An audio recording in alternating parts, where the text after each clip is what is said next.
Hi, I'm Moultrie Woodall. You're probably wondering why I'm here. Well, about 7 years ago, I was a high school dropout, actually. I didn't really know what I was going to do with my life. And now I've got a position where I'm working as an instructor and I'm working as a teacher for students with autism and related disabilities. And the reason that's important is because I actually was a student in that very same program. And so when I was 17 years old, I didn't really know what I wanted to do with my life. I knew I wanted to go to college, but beyond that I didn't really have any idea where I was going. And so I looked at one of these programs, and they had told me that I was going to be able to turn over a new leaf to change things. And I was really skeptical about this, being a teenager. Like, what could I learn? What would a change of location mean? But I figured the people there were pretty nice, and it seemed like it would be a positive experience.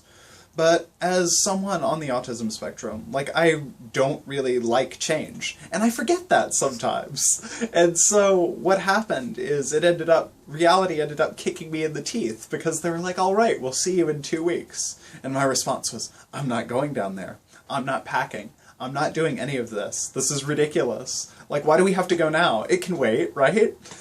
And so with a little encouragement from my family, like, I was able to make the trip down here, and it really took me an 8-hour drive, because it's in Florida, and I lived in South Carolina at the time, to realize that I really had 2 ways I could go about this.